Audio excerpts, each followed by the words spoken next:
Everything started with a surprise late-night Instagram Live, in which very distraught Erica Mena shared a bombshell rumor that seemed too outrageous even for love and hip-hop. Atlanta's horrible turn of events has prompted speculations to spin out of control, with accusations swirling that Mendeecees is the father of Erica's cover pregnancy.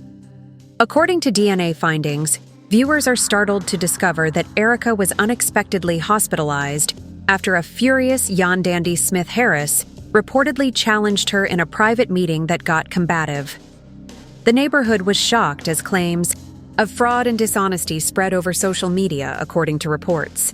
Family members were left unclear of whom to trust, as heated phone calls echoed in the night and text.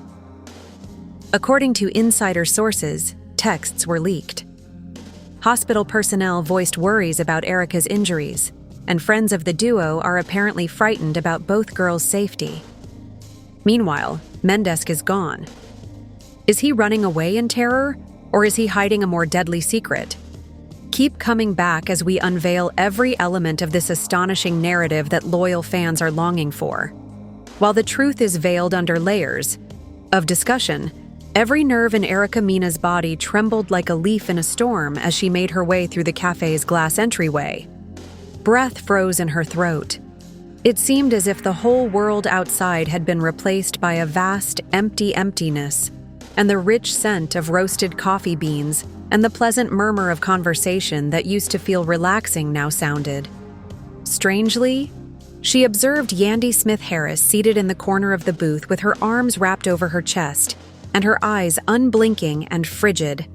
Every pound of Erica's heart functioned as a stinging reminder of the sealed package she was clutching, the one that housed her future and tore apart her past. The words remained in her brain no matter how many times she read them. A DNA analysis. It was discovered that Mendeecees is the biological father of Erica Mena's expecting child, with a probability of 91. 9% of her senses were swamped with memory of late-night chats and laughter, including the first time Wendy had taken her to this cafe and the several afternoons she had spent cuddling up with a hot cappuccino and discussing her fears and hopes in the safe harbor of their friendship. But all of the treasured memories suddenly felt contaminated, as if the haven of those times had been irrevocably ruined. Erica sank into the booth opposite from Yandy, her back flattened against the chilly vinyl seat, her fingers so wobbly she could not hold the seal. Normally warm and cordial, Yandy's gaze where Erica's pulse hammered so loudly in the quiet that followed that she wasn't sure Yandy could hear anything else at all, as if it were a Yandy moved forward and placed the envelope on the table between them. "Open it," Yandy demanded in a stern, low voice. Eric's chest tightened as she lifted the paper and unfolded it with a timidity she both feared and needed. Her throat felt dry and raw. Her doom was written on the lone page that was simple and unadorned. The DNA test findings verified many. Harris is seen as the father with a probability of 91. 9% in a bold black pattern that stood out. Erica's stomach emptied out in a wild fall into the white backdrop, leaving her breathless and her eyesight restricted to that one proclamation. Tears flooded her eyes and caused them. As she tried to glance up at Yandy, her voice shook like an autumn leaf as she whispered, "I didn't intend for any of this." Yandy's jaw clenched and she murmured in a brittle voice, "Don't intend to betray me. Take my husband." Each charge hit like a blow, causing Erica's chest to flare with fresh sensations of panic and shame. With few words, Erica managed to speak. "It wasn't like that. I was afraid. I believed that you and Mendeecees were done. You two had separated up." He said, "I never intended to." She stopped off, unable to continue the phrase. The intense ache in her chest made her lips curl into a "you had a mistaken" idea. Her face was only inches away from Erica's as she went across the seat till her elbow was resting on the edge of the table. "I never cheated on you. Never told you lies, and you knew exactly what you were doing as you sat here day after day." Erica drew a shuddering breath and closed her eyes. She begged, "Please try to understand. I feel that I could settle this without causing damage to anybody." Yandy spat with a raised voice. "You repaired nothing. You made my life. Everyone is making fun of you and criticizing you, and blogs, Instagram, and Twitter are tearing you apart." Erica swallowed the vomit that rose as she opened her eyes and covered her mouth with her palm. She whispered, "I'm very sorry." Yandy wasn't done. After a tense silence, Yandy lunged forward and seized Erica's wrist with surprising power. Erica felt anguish sear her hand. She held back a gasp. "You believe apologizing will make this go away?" Yandy screamed. "You believe your apologies are credible?" She quickly shoved Erica aside. Erica landed hard. After slipping and hitting her heel on the table leg, an incredible agony rushed up her arm. When her wrist hit the tiled floor, her head followed, creating a horrible shattering sound in her skull as it impacted the marble edge of the table as the globe turned, and the lights above broke into a galaxy of bright stars. The taste of copper flooded her tongue. Suddenly, the music, murmur of debate, and even Yandy's furious ranting dissolved into a far-off boom. Erica's eyesight quickly got clearer before the darkness overtook her. The antiseptic sting of hospital air filled her senses when she ultimately came to. Even though she wanted to vanish, the heart monitor's continual beep felt like a tease, and each pulse served as a reminder that she was still alive. The IV in her arm acted as a lifeline linking her to a world she didn't know as she lay on a little stretcher with spotless white blankets wrapped around her. She squinted against the bright light as her head buzzed and her vision blurred with each pulse. Her wrist throbbed, and a tight bandage enveloped it in a cage of misery. Her body fought her efforts to sit up as nausea set in. She cringed when a gentle hand caressed her shoulder, and a nurse moved forward, a mask of professional concern covering her face, whispering, "Take it easy. Your fall has been tough as we complete various tests. I need you to lay immobile." Erica's voice came out as a croak. "Where am I?" The nurse smiled sympathetically. "Central General, you were brought in following the events at the cafe. You hurt your wrist after hitting your head for a slight concussion, and the doctor wants to keep you under surveillance." Erica nodded and closed her eyes for a while, embarrassed, and pain building a knot in her chest like a never-ending horror movie. The images of the push, the fall, and the parcel flashed behind her closed eyes. She felt silly for ever believing she could conceal her pregnancy, and depending on Mendeecees to shield her from curious eyes on the tray next to her, her phone burst. Her belly twisted with dread as she peered at the screen messages alarms. Text after text. Dinah findings reveal paternity controversy, Mendeecees in hiding. Erica hospitalized following Yandy's assault. She closed her eyes once more after sliding the phone back into the tray as it was a hot coal. Her chest knot got tighter. She just thought it would be on her terms since she had knew the truth would be revealed. It was all out of control. Now her room's door creaked open and a guy creeped in. Mendy saw Harris standing at the doorway, his tie untied around his neck, his suit jacket rumpled, and his eyes filled with dread, shame, and what may have been love. Tired and bloodshot met hers. A part of her still ached for assurance even if she no longer trusted him. He walked gingerly towards her, wondering whether she wanted him there, and finally, he knelt next to her bed and gently put his hand on her wrist after lingering over hers. "Erica," he mumbled, his voice full of emotion. "I'm so sorry." She blinked through her tears as she turned to face him. "Where did you go?" Her voice was a fragile thread as she attempted, "This might have been averted by you." He closed his eyes in agony. "When Andy initially showed me the results, I assumed you were lying because of her." Unsure what to think, her stomach went to ice as a fresh wave of betrayal surged through her with each word of sorrow. She muttered, "You believed her." He bowed his head and murmured, "Instead of me, I was afraid of losing you." Erica had a quick glimpse of the boy she had previously loved, the one who had made promises of eternity when he raised his eyes to meet hers, but now lies and whispers had shattered that vow.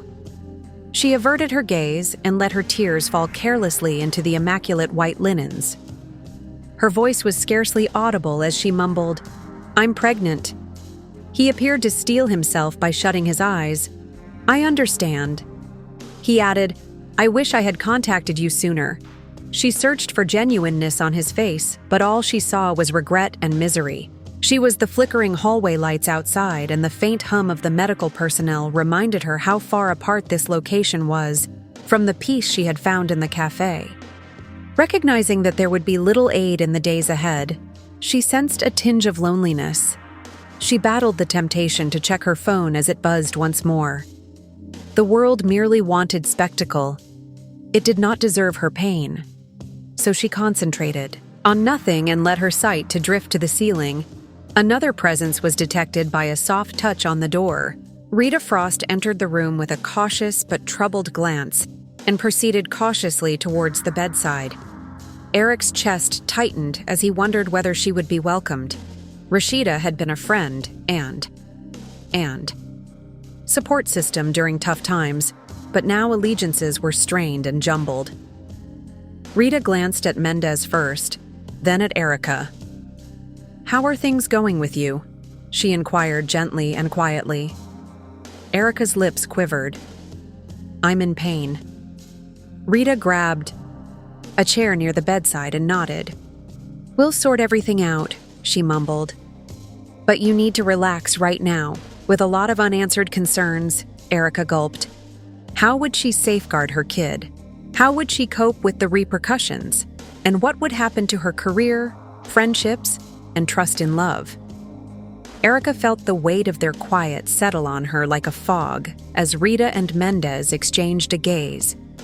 In the corner of her eye, there was no going back now that the truth had come out with a vengeance. Erica closed her eyes, new tears running down her cheeks and her body exploding with exhaustion. She knew that once the world found out about her that nothing would ever be the same again, and that the struggle ahead would demand every single bit of her power. Erica Mena was drawn into a restless haze of terrible anguish and guilt.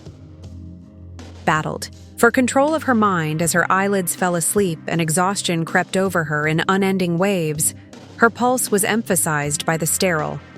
The clang of equipment and the sound of distant voices beyond her privacy curtain made every breath seem like she was breathing in glass shards. The faint footfall and hushed whispers of the doctors and nurses in the corridor melded into a low hum that appeared divorced from the anguish going on inside Erica's life. Pictures rushed through her memory like a broken film reel as she went, in and out of consciousness. Mendy sees his shoulders buried in Chain Rita's gentle hand, squeezing her own, and Yandy's accusatory stare. Family members started to gather in the waiting area as the hours passed. Erica's mother carrying a crumpled piece of tissue, eyes streaked with tears. Her younger brother, who was striving to retain his calm despite the lines of worry growing on his face, and her father, whose typically steady gaze was clouded by concern with their fingers. When the nurse opened the sliding door for a normal examination, Erica's father went closer and said, "How is she doing?" With a tone of, he queried with both relief and worry, and the nurse nodded in a formal tone. "She is stable, with a correctly set wrist fracture and moderate concussion symptoms. Although she is still being observed, there are no signals that anything is wrong." With a tremulous sigh, her mother sank onto an adjacent chair. Her shoulders shaking outside Dinda's findings prove paternity in love, and hip-hop dispute celebrity controversy deepens Erica. While half listening, her thoughts spinning the stories that would float about her endlessly, she recalled back to when she first found out, anticipating the timid optimism that maybe, just perhaps, she and Mendeecees might. Before the talk began, and Yandy's suspicion spread like a poison vine, she spoke to Natalie in frenzied low tones at first, carefully organizing a discussion with the Menas to quietly divulge the truth. But everything went apart as Yandy cried out, her voice booming, and demanded proof, frightened of upsetting Yandy and losing Mendeecees, and most importantly, being worried for her unborn child. Erica had been gripped by worry now that the kid's destiny was in jeopardy due to approaching trial rumors and exposure. She was shocked out of her thoughts by a gently tap. As the door opened, she saw Rita Frost with a strange combination of determination and pity on her face. With a gentle click that sounded like a judgment, Rita slid. After closing the door, she walked to Elizabeth's bedside and placed a kind touch on her shoulder. "How are you feeling?" With a hushed voice and a tremble that betrayed her calm, she questioned with every muscle in her body objecting to the effort. Erica managed a weak nod with a voice as brittle as broken glass. She mumbled, "I'm hanging on." Rita's gaze turned to Mendeecees, who was kneeling next to the bed, his hand awkwardly hovering over Erica's undamaged one until he found the fortitude to grasp it. Rita's neck was cleansed, and we must decide our next action. Every move we do will be extensively studied by the media, which is already digging into every element. With a fresh wave of nausea striking her, Erica Rita closed her eyes, even though she knew it was impossible, and muttered, "I just want quiet." She sighed gently. Pulling up a chair and taking a seat next to Mendeecees, she said, "There's a strategy meeting at 2. Using the calm, controlled tone of an experienced mediator, a statement has been drafted by our counsel for public release. He wants us to highlight that the paternity findings are accurate, and that Erica was Mindy, the victim of abuse, had his eyes weeping as he gripped Eric's hand. If we discover that Eric instantly opened, her eyes widened, and she concentrated her gaze on his, exhaling shakily, we have no option." Though she recognized that keeping quiet would be perceived as guilt, the notion of making a public statement made her stomach spin. With tears in her eyes, her mother pushed a tissue into her palm. Mother said, "You're not alone, sweetheart. We'll be there for you no matter what." Erica swallowed hard. Despite the fresh sting of tears and nodded, every gaze and story that spread on social media made her feel heavy. When a doctor came to the room with a chart in hand, the lights in the hallway flickered above. "Ms. We're going to order a few more tests," Mena said softly, "to ensure your wrist is still healing correctly and there is no internal bleeding." Eric's chest tightened. "All right," she mumbled as he laid the chart down on a nearby stand. "We'll return." Erica nodded as he moved out, leaving her to listen to Mendeecees' constant presence and the soothing beep of machinery with his. With his thumb resting on her face, he lifted a strand of hair off her forehead. "I apologize," he muttered, his regret stronger than any scolding. Erica closed her eyes and wished the misery away, as a reminder of why she had to go through this. She imagined a small flutter of her unborn child against her ribs. A TV crew disputed over a quote somewhere in the corridor, and voices rose. Got up and proceeded to the doorway, partly lifting the curtain. "They're out there," she declared in a tone that was equal parts urgency and exasperation. "Reporters want to comment since the cameras are filming." Heart dropped. The outside world was already set to strike, eager to tear her down with a searing anguish, warning her that the performance from Yandy had inflicted more than just mental scars. She pushed her palm. When a nurse returned, she helped Mendeecees remove the locket from his previous chain and presented it to Erica, along with a miniature photo of Erica and them. Erica's breath hitched as she clasped the locket to her breast and remembered about her unborn child's first ultrasound. "Look after this," he mumbled. "Never give up hope no matter what." In better times, she would be brutalized and ripped apart by the outside world. But this brief moment reminded her of the reason she had to fight. With every stride being a fresh effort, she hung on to it as the nurse took her down the corridor to the imaging room. Each of the fluorescent lights in the hallway seemed to glow brighter, magnifying her pain. Her thoughts were filled with threats of litigation, custody fights, and endless rumors as she slipped onto the little table for the next exam. But she had herself breathe evenly and tell herself that her kid was safe for the time being, hidden in her womb and unaware of the commotion outside the scan. Passed swiftly, and the machine's constant hum was a chilling consolation. The technician offered a soft nod when it was done, and everything seemed stable. As the tech helped her sit up and get her back on the gurney, Erica let out a sigh of relief. The nurse took her back to her room, where Mendeecees was waiting with a troubled look on his face. Rita was. She spoke hurriedly on her phone and mouthed to the Mendeecees, "The statement is ready." He breathed deeply and stared deeply into Erica's eyes. "Are you certain you wish to proceed?" His voice trembled as he asked, despite Erica's pulse was beating as she nodded slowly. "We must," she said gently. "If we remain silent, Yandy's claims will stand." He quickly touched his forehead to hers before taking a step back. Erica slumped back against the cushions and grasped the as Rita and Mendeecees prepared to give their statement to the cameras that were waiting. The fluorescent hallway lights lowered, and the world beyond her window had gone black in preparation. For the fury she was about to unleash, she closed her eyes. There would never be any quiet inside these antiseptic walls again, she knew as the stories swirled viciously beneath the Erica Mena rested against the white covers, her pulse a sluggish rhythm. The stifling stink of the hospital made every breath she took weighted by 1,000 whispers. The chamber outside the world she used to comfortably walk has degenerated into a vortex of news headlines, gossip, and strained relationships an hour. Go! Mendeecees and Rashida issued the well-crafted statement, "Erica Mena is the victim of assault," which was extensively disseminated on social media and on television shows. The results of the DNA test establishing paternity are true throughout this tough time. We humbly beg your privacy and respect, but nothing felt resolved. Even as those words were delivered, the announcement had not supplied answers, but had fanned conjecture and prompted new concerns.